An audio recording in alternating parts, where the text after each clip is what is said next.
Polytechnic diploma কোর্সের mathematics 2 এর প্রথম চ্যাপ্টার আংশিক ভগ্নাংশ নিয়ে আজকে কথা বলবো। এখানের বিশ্লেষণ, গাণিতিক সূত্রাবলী এবং সহজ পদ্ধতিতে সমাধান এই বিষয়গুলি সম্পর্কে আমরা কথা বলবো।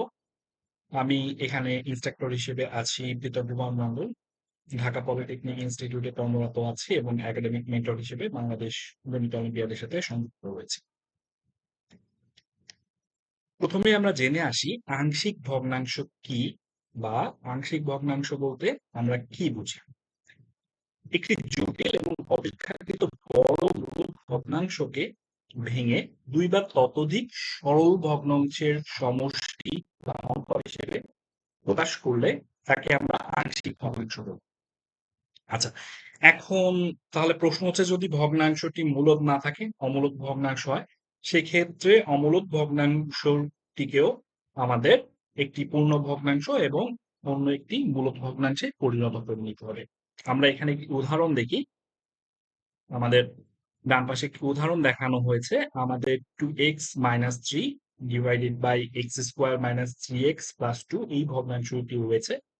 এখানে আমরা দুইটি সরল ভগ্নাংশের যোগফল হিসেবে, অর্থাৎ (1/x-1) এবং 1/x-2 এর যোগফল হিসেবে প্রকাশ করেছি ভগ্নাংশটিকে। তাহলে আমাদের আংশিক ভগ্নাংশের কাজ মূলত আসলে অংশ করে ফেলা বা ছোট করে ফেলা। আমরা বড় ভগ্নাংশগুলিকে ছোট অংশে ভাগ করে ফেলবো যাতে আমাদের কাজটি সুবিধাজনক। এখন আমরা দেখে আসি যে আমাদের এই ভগ্নাংশটিকে কিভাবে প্রকাশ করতে হবে।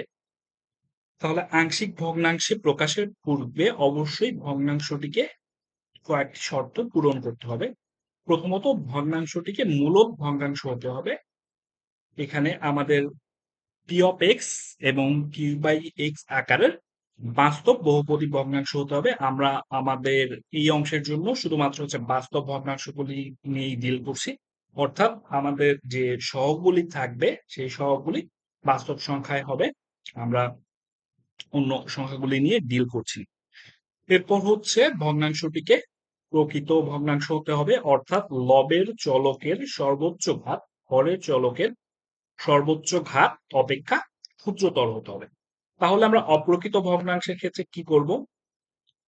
অপ্রকৃত ভগ্নাংশের ক্ষেত্রে লবের ঘাত হরের সমান হতে পারে অথবা বড় হতে পারে। সেক্ষেত্রে আমাদের দীর্ঘ ভাগ প্রক্রিয়া, অর্থাৎ আমাদের যতক্ষণ না পর্যন্ত সেটি প্রকৃত ভগ্নাংশে পরিণত হচ্ছে ততক্ষণ পর্যন্ত আমাদের ভাগ প্রক্রিয়াটি চলমান রাখতে হবে এবং প্রকৃত ভগ্নাংশে রূপান্তর করে আমাদের কাজটি করতে হবে। আচ্ছা, আমরা কয়েকটি সাধারণ নিয়ম ফলো করব। এই নিয়মগুলি ফলো করলেই আমরা আংশিক ভগ্নাংশের সব ম্যাথগুলি করতে পারবো। তো আমরা একটু নিয়মগুলি দেখে আসি। এরপর আমরা কয়েকটি উদাহরণ দেখব। তারপর আমরা আমাদের সলভ ক্লাসে চলে যাব। তো আমাদের প্রথমেই রয়েছে বাস্তব এবং একঘাত বিশিষ্ট পুনরাবৃত্তি বিহীন, অর্থাৎ আমাদের পরে যে ভগ্নাংশগুলি থাকবে গুণফল আকারে সেটির পুনরাবৃত্তি হবে না, সেটির ঘাত হবে এক, একঘাত বিশিষ্ট। এখানে আমাদের x-a এবং x-b উভয়েরই ঘাত এক রয়েছে। সেক্ষেত্রে আমাদের a/x-a প্লাস b/x-b এই ফর্মে আমরা ইকুয়েশনটিকে লিখবো এবং এইভাবে ইকুয়েশনটিকে ইকুয়েট করে আমরা খুব সহজে এটিকে সলভ করতে পারবো। এরপর দেখছি আমরা যে বাস্তব এবং একঘাত বিশিষ্ট, কিন্তু এখানে আমাদের পুনরাবৃত্তি রয়েছে। এখানে x-b এর ঘাত এক, x-a এটির একঘাত, এটির ঘাত আমাদের 2। সেক্ষেত্রে আমাদেরকে কি করতে হবে? সেক্ষেত্রে আমাদের x-a একটি অংশ থাকতে হবে এবং x-a² একটি অংশ থাকতে হবে। তাহলে আমাদের তখন ভগ্নাংশটিকে লিখতে হবে a/x-1 plus b/x-a² plus c/x-b এই আকারে, এবং এখানে আমাদের একটি উদাহরণ রয়েছে এরকম আকারের ভগ্নাংশ কোনগুলি হতে পারে। এবং তারপর রয়েছে আমাদের বাস্তব এবং দ্বিঘাত বিশিষ্ট উৎপাদক, যেখানে উৎপাদকটি পুনরাবৃত্তি হয়নি। আমাদের x² + a² এখানে এই উৎপাদকটি দ্বিঘাত বিশিষ্ট এখানে এই ধরনের কেসগুলির ক্ষেত্রে আমরা যেটি করব, এই দ্বিঘাত উৎপাদকটিকে লিখব এবং আমাদের উপরে এই টার্মটিকে লিখতে হবে এক্স প্লাস বি। এক্ষেত্রে যদি আমাদের তিন ঘাত থাকে তাহলে আমরা যখন লবের সংখ্যাগুলিকে লিখব তখন আমাদের একটি ঘাত কমিয়ে তারপর লিখতে হবে। দ্যাট মিনস আমাদের যদি এখানের ঘাত থাকে হরে তিন, সেক্ষেত্রে আমরা একটা উদাহরণ দেখি যে আমাদের যদি এইরকম হয় এক্স কিউব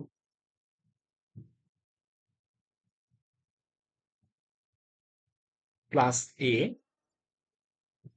সেক্ষেত্রে আমাদের লবের ভগ্নাংশটিকে লিখতে হবে এক্স স্কোয়ার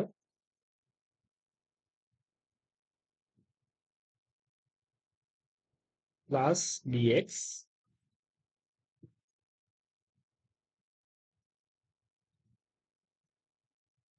প্লাস সি।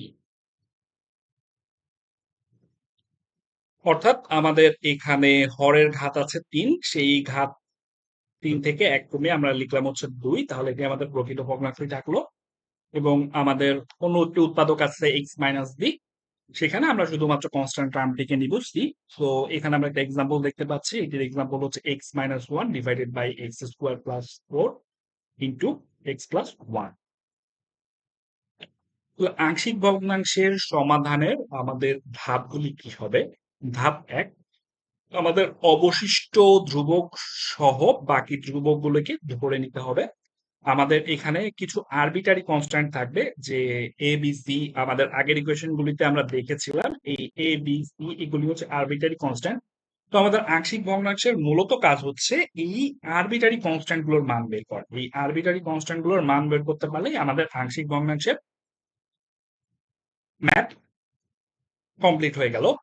তো এখানে আমাদের অবশিষ্ট ধ্রুবক যদি হচ্ছে আমাদের লব হরের থেকে বড় থাকে, সেক্ষেত্রে আমাদের ভাগফলটি নিয়ে এসে বাকি যে অবশিষ্ট অংশ থাকবে সেই অংশগুলিকে নিয়ে আমাদের আংশিক ভগ্নাংশ করতে হবে।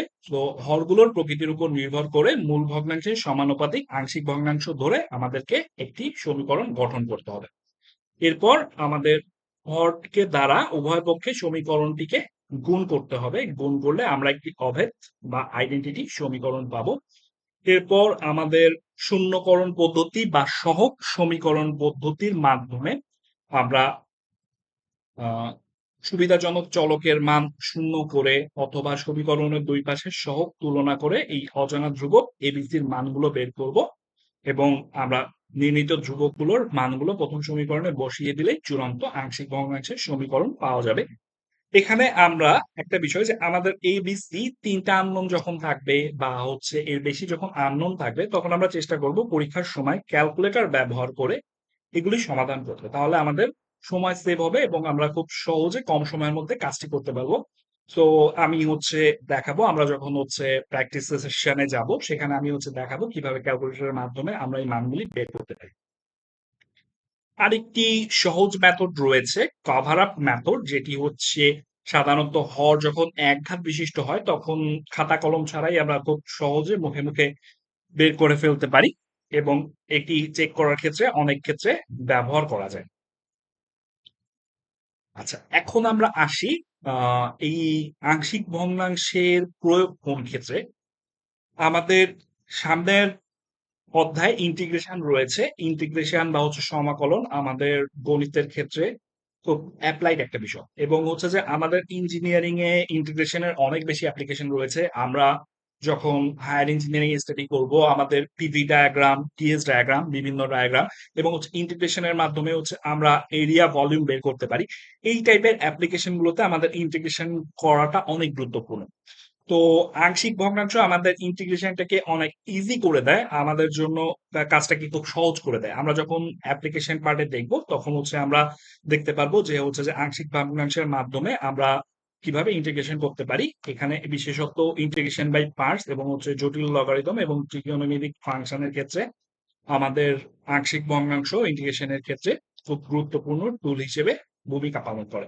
তাই আমরা বলতে পারি যে 100% ক্যালকুলাসের ক্ষেত্রে এটি অপরিহার্য আমাদের জন্য। যা আমাদের আজকের বেসিক থিওরি ধারণা আংশিক ভগ্নাংশের এই পর্যন্তই। পরবর্তী ক্লাসে আমরা হচ্ছে প্র্যাকটিস সেশন শুরু করব। কারো যদি কোনো প্রশ্ন থাকে বা জানার থাকে জিজ্ঞেস করতে পারো। সবাইকে অসংখ্য ধন্যবাদ।